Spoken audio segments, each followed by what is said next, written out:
روک لیتی ہے آپ کی نسبت،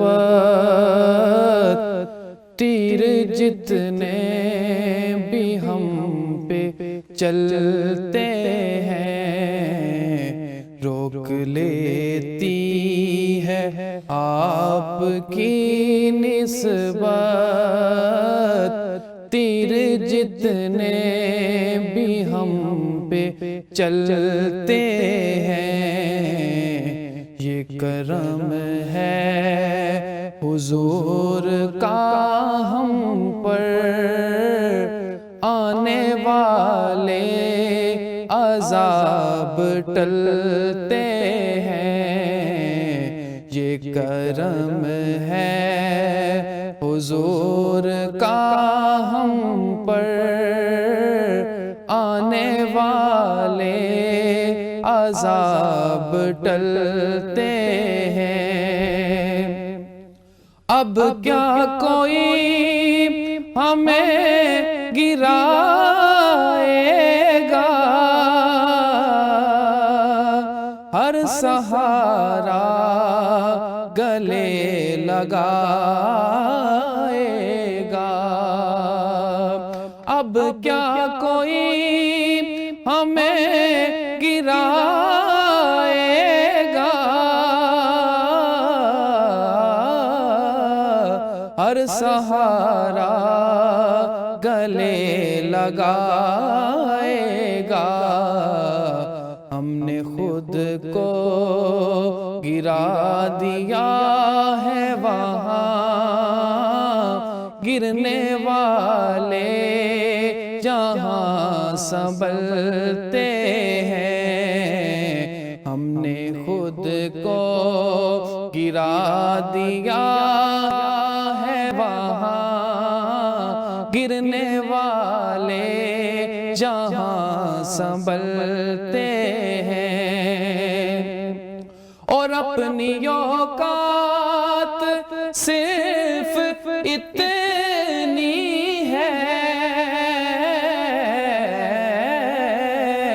کچھ نہیں بات صرف اتنی ہے۔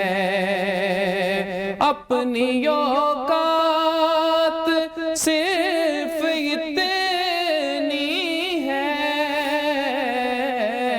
کچھ نہیں بات صرف اتنی ہے۔ کل بھی ٹکڑوں کے ان کے پلتے تھے، اب بھی ٹکڑوں کے ان کے پلتے ہیں۔ کل بھی ٹکڑوں کے ان کے پلتے تھے، اب بھی ٹکڑوں پہ ان کے پلتے ہیں۔ ماشاءاللہ، بہت خوب۔ بے شک بے شک اللہ پاک جو ہے اپنی عطاعت جو ہے، رحمتیں جو ہیں وہ ہمیں عطا فرماتے رہیں۔ خواتین و حضرات، السلام علیکم ورحمۃ اللہ وبرکاتہ۔ صاف رمضان کی خصوصی افطار ٹرانسمیشن کے ساتھ آپ کا میزبان منیب حامد، اور میرے ساتھ موجود ہے نمرہ طارق، حاضر خدمت ہیں۔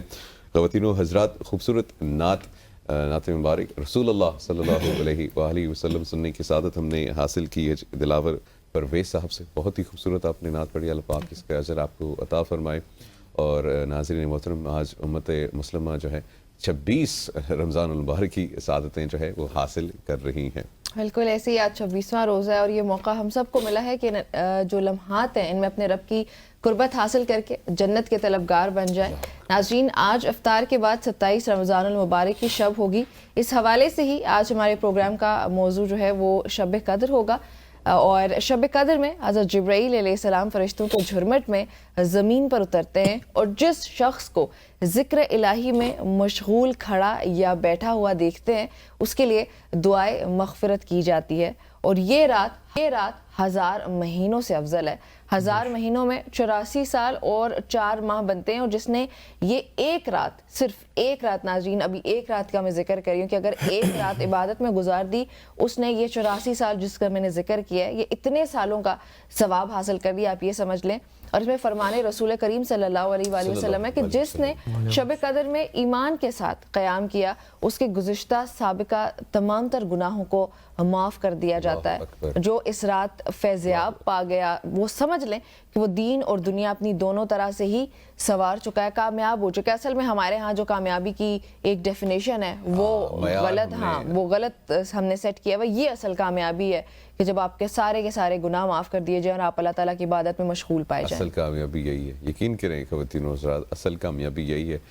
ہم نے، آپ نے، سب نے مٹ جانا ہے، اور یہی چیزیں جو ہیں ہم اس جہاں میں لے کے جائیں گے، اللہ کے سامنے جب پیش ہوں گے تو ہمارے پاس کچھ تو ہو، کامیاب ہو کے جائیں، کچھ تو ہو جو ہم اپنے رب کے سامنے جو ہیں سر اٹھا کے، سر کیا اٹھانے ہیں اللہ معاف کرے، لیکن کچھ تو پیش کر سکیں ہم۔ اسی حوالے سے مزید رہنمائی حاصل کرتے ہیں مفتی ابوبکر یوسف زئی صاحب سے، ہمارے ساتھ اسٹوڈیو میں موجود ہیں، انہیں خوش آمدید کہتے ہیں۔ السلام علیکم۔ وعلیکم السلام، کیا حال ہے حضور؟ ٹھیک ٹھاک الحمدللہ، آپ بتائیں رمضان کیسے گزرے ہیں آپ کے؟ الحمدللہ رمضان بہت زبردست، اور موسم اور اس کے حوالے سے دیکھیں تو پچھلے سالوں سے کافی بہتر اور زبردست گزرا۔ رمضان میں خصوصی ایک موسم میں تبدیلی آ جاتی ہے، گرمی ہوتی ہے اس سے پہلے، اس کے بعد بھی دیکھیں گرمی ہو جائے گی، اس کے بعد بھی لیکن رمضان میں جو ہے پہلے اتنا گرمیوں بڑا کے بھی پیارا روزے ہوا موسم ہوتا کرتے تھے، ہے۔ لیکن اس کی اپنی کوئی جو ہے فضائل اور وہ برکات ہوتی ہیں کہ انسان محسوس نہیں کرتا اس طرح سے، جی، ہے نا؟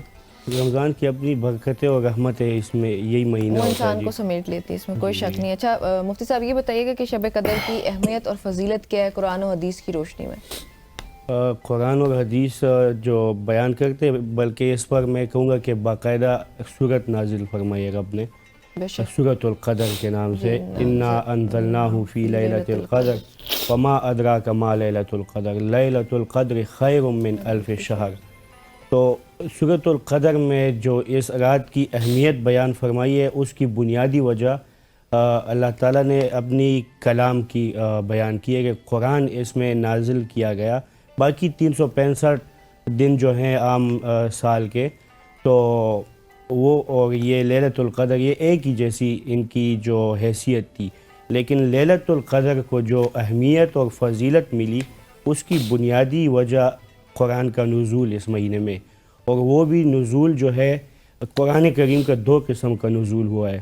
ایک عالم غیب سے عالم شہادت۔ عالم غیب وہ مقام جہاں مخلوق کی رسائی جہاں پر ختم ہو جاتی ہے، اور عالم شہادت جہاں سے مخلوق کو رسائی حاصل ہے، جیسے جبرائیل علیہ السلام اور باقی ملائک وہاں تک جا سکتے ہیں۔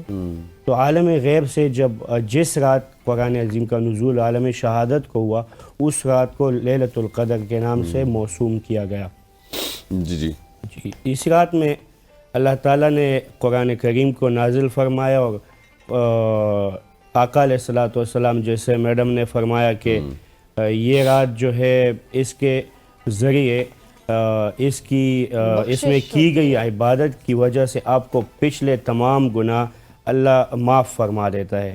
یہ اللہ کی مہربانی ہے کہ سارے سال ہم اللہ سے دور، اللہ کی کتاب سے دور، آقا علیہ الصلوۃ والسلام کی فرامین مقدسہ، ان کی سنتوں سے دور رہ کر اللہ پھر بھی ہم پہ رحم فرماتا ہے، پھر بھی رمضان ہمیں نصیب فرما دیتا ہے۔ بے شک، ان دنوں میں اللہ تو بہانے ڈھونڈتا ہے نا خواتین و حضرات جو ہے، میں اپنے بندے کو کس طریقے سے معاف کروں تو بہانے ڈھونڈتا ہے۔ اور شب لیلۃ القدر، اس سے بہتر رات کیا ہو سکتی ہے کہ آپ اپنے خدا سے جو ہیں، جب فرشتے بھی جو ہے آپ کے لیے مغفرت کی دعا کر رہے ہوتے ہیں، مغفرت کی دعا کرتے ہیں، اس رات سے بہتر کیا ہو سکتا ہے؟ اور وہ جو حدیث میڈم نے بیان فرمائی کہ شب قدر میں ملائک آتے ہیں جبرائیل علیہ الصلوۃ والسلام کی قیادت میں، جرمٹ کی صورت میں، ان کی جرمٹ کی صورت میں، اور لاکھوں نہیں، ہزاروں نہیں، کروڑوں نہیں، بلکہ ان کی کوئی تعداد نہیں معلوم، تنگ پڑ جاتی ہے۔ ہاں، پھر آقا علیہ السلام نے آگے اس میں بہت زبردست اور ہمارے لیے جو رہنمائی اور درس اس میں ہے کہ جبرائیل علیہ الصلوۃ والسلام جب یہ سارا معاملہ ہو جاتا ہے، لیلۃ القدر اختتام تک پہنچ جاتی ہے،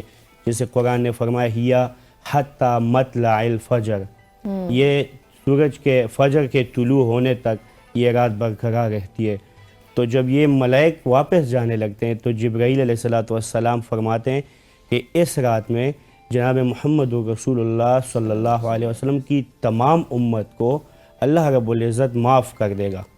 اللہ نے ان کو معاف کر کے سوائے چار لوگوں کے. ان چار لوگوں میں پہلے نمبر پر ملائک پوچھتے کہ حضور وہ کون سے لوگ ہیں؟ انہوں نے فرمایا پہلے نمبر پہ جو عادی شرابی بندہ ہو، جو مسلسل شراب پینے والا ہو، اس کو اللہ معاف نہیں کرتا. دوسرے نمبر پہ وہ بندہ جو والدین کا نافرمان ہو. بے شک والدین کا نافرمان ایسے جیسے اللہ کو اور اللہ کے رسول کو کوئی بندہ ناراض کرے، کیونکہ والدین کے حقوق ہم پہ اتنے زیادہ ہے. قرآن عظیم جب ہم اٹھا کے دیکھ لیں، قرآن فرماتا ہے وَقَضَىٰ رَبُّكَ أَلَّا تَعْبُدُوا إِلَّا إِيَّاهُ.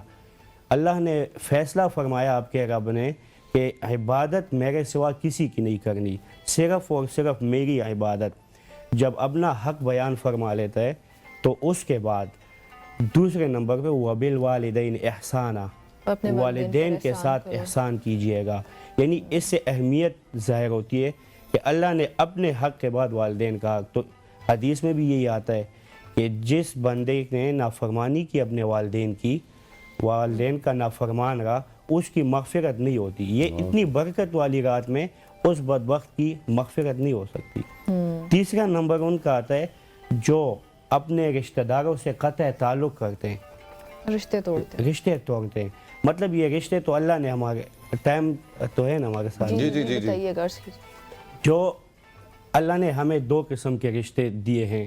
ایک وہ ہے جو خونی ہے، جس میں ہمارا کوئی عمل دخل نہیں ان کے بنانے میں، جیسے رشتے خون کے والدین ہو گئے، جیسے بہن بھائی، ماموں، چچا، یہ رشتہ دار ہمارے، وہ اللہ نے ہمیں عطا کیے، اللہ کی طرف سے یہ گفٹ ہے ہمارے لیے. دوسرے وہ رشتے ہیں جیسے جو ہم نے خود بنائے ہیں، جیسے دوست احباب اور تعلق یا شوہر بیوی کا تعلق، تو یہ ہم نے خود بنائے ان کو. تو علماء فرماتے ہیں کہ جب اللہ نے ہمیں ایک رشتہ دیا، اللہ کی طرف سے ہمیں انعام میں ملا، والدین کا رشتہ، بہن بھائی کا رشتہ، کوئی بھی رشتہ ہو جی، تو جب اس کے بننے میں ہمارے ساتھ وہ تعلق، اس کے جوڑنے میں ہمارا کوئی ہاتھ نہیں تھا، تو ہم اس کو کیسے ختم کر سکتے ہیں؟ اللہ نے بنایا ہمارے لیے، اللہ نے ہمیں دی، تو ہم اس کو اپنے آپ سے ختم بھی نہیں کر سکتے. تو جو بندہ ان رشتوں کو ناراض کرتا ہے، ان رشتوں کو وہ ختم کرتا ہے، تو اس بدبخت اور بدقسمت انسان، میں کہوں گا کہ بدقسمت یہ جو لیلۃ القدر میں جس کی مغفرت نہ ہو. اور چوتھا بندہ وہ جس نے کسی دوسرے مسلمان کے لیے اپنے دل میں بغض رکھا، کینہ پرور. دیکھیے آج کل ہمارے مسلمان جو اللہ کی کتاب اور آقا علیہ الصلوۃ والسلام کی فرامین مقدسہ سے جتنا دور ہو رہے ہیں، اتنا ہی ہم میں یہ جو برے صفات ہیں وہ ہم میں سرایت کر جا رہے. دیکھیے رشتے ہم توڑیں، اسی طرح مسلمان کے لیے بغض ہمارے سینوں میں ہے، حسد ہم میں ہے، دوسرے کے لیے کانٹے بچھانا یہ ہم میں آ گیا ہے. تو جب ہم اپنے آقا علیہ السلام کی فرامین پر عمل کریں گے تو ہماری جو معاشرتی زندگی ہے وہ انشاءاللہ اچھے طرف جائے گی. تو جبرائیل علیہ السلام کی حدیث جو فرماتے ہیں کہ 4 بندوں کی مغفرت اس رات میں نہیں ہوتی. یہ 4 بندے اللہ کرے کہ ہمارے مسلمان ان چاروں طبقوں سے بچ کے رہے. شراب کا عادی، ماں باپ کا نافرمان، کینہ پرور اور رشتے توڑنے والا، 4 لوگ. اللہ پاک سب کو ہدایت عطا فرمائے. اور رشتے توڑنا تو آج کل ہم نے بہت معمولی بات سمجھ لی ہے. مطلب آپ کی تھوڑی سی کسی بات پہ بحث بھی نہیں ہوتی، آپ اس پہ رشتہ فوراً توڑ دیتے کہ میرا کوئی رشتہ ہی نہیں ہے، اسے لینا. یا آپ عام معمول میں دیکھیے گا، کہتے کہ مجھے سلام نہیں کیا، سگا بھائی ہوگا مجھے دعوت نہیں دی. تو بھائی آپ کو تو اپنے بھائی کا گھر تو اپنا ہی گھر ہوتا ہے نا، تو اپنے گھر میں کون آپ کو دعوت دے گا؟ آپ چاہیے آپ کو یہ کہ خود جا کے وہاں پہ بیٹھے. قرآن تو یہاں تک فرماتا ہے او صدیقکم، سورۃ النور میں جب دوستوں کے گھر یا رشتہ داروں کے گھر آنے جانے کا قرآن تو ہمیں مکمل ضابطہ حیات دیتا ہے.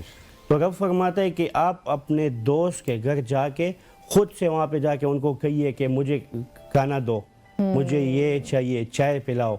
جو خدمت ہو سکتی ہے خود جا کے، تو آپ کا جو سگا بھائی ہے آپ اسے اس وجہ سے رشتہ توڑتے کہ اس نے مجھے اپنے چائے نہیں بلائی جی، چائے پہ نہیں بلایا، یا اپنی بہن سے رشتہ توڑ دیتے کہ مجھ سے یہ معاملہ کیا. اللہ معاف کرے. جی مفتی صاحب یہ گفتگو کا سلسلہ جو ہے گھر پہ دعوت دو تو ایک شخص نے بلایا دوسرے نے نہیں بلایا، میں اس لیے نہیں جاؤں گی یا جاؤں گا. یہ گفتگو کا سلسلہ جو ہے ہم جاری رکھتے ہیں. یہاں پہ ہم نے ایک بریک شامل کرنی ہے.